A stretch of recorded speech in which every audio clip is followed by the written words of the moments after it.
Good evening, thank you for choosing Look North. Police in South Yorkshire say they need more help from the public after a series of shootings and a stabbing in Sheffield and Rotherham. In the last few days, a man was shot getting out of a car in Burngreave, a gun was fired at a house in Aston, and a man was shot at in Freiburg. Officers believe local people do know the identity of those responsible, but they're often not coming forward. Mark Ansell has been speaking to police today in Sheffield. Mark, what can you tell us this evening?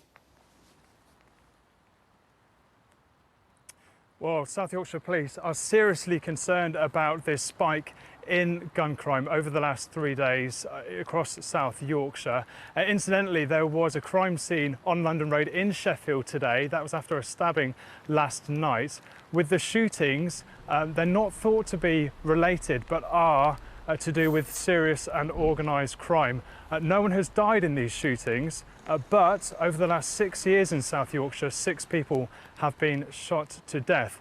Now, the police have increased patrols in those areas in Rotherham and Sheffield where the shootings took place to try to reassure the public.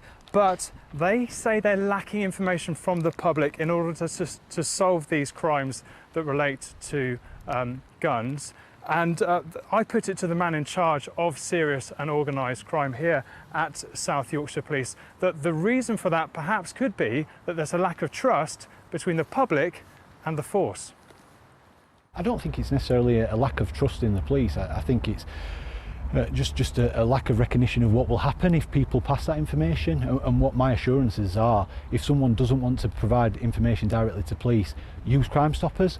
There are people being exploited to hold guns and ammunition, and my plea also is anybody that knows of or is suspicious of anybody that's holding firearms or ammunition, please get in touch with us and we will take those proactive measures to go and seek those guns. I can give my assurance that we will do everything we can to keep people safe, and any information that anybody's got in relation to firearms will be treated absolutely confidentially.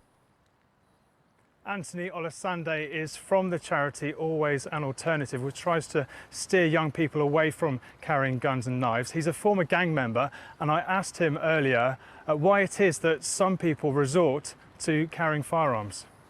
Violence works on extremes, you know, you beat somebody up worse, they stab you up worse, they have a bigger knife, you have a gun, they get a bigger gun. It's just how it evolves. They're not safe. From the meetings I have with the people in the community, the conversation I have, they are unsafe. You know, we can talk about burglaries. A lot of people have got burgled, unfortunately. The police don't come round like they used to and take fingerprints. They just send in their crime reference number. They're hardly ever seen on the road, driving around, even on foot patrol. So the communities don't feel safe anyway. And they feel that they're putting themselves at further risk if they then give the police information, because there might be some sort of retaliation on them if people were to find out that they'd done it. So Tom, there's clearly more work to be done by South Yorkshire Police to ensure that the public feels safe enough and confident enough to tip them off about gun crime. Back to you. Thanks very much indeed.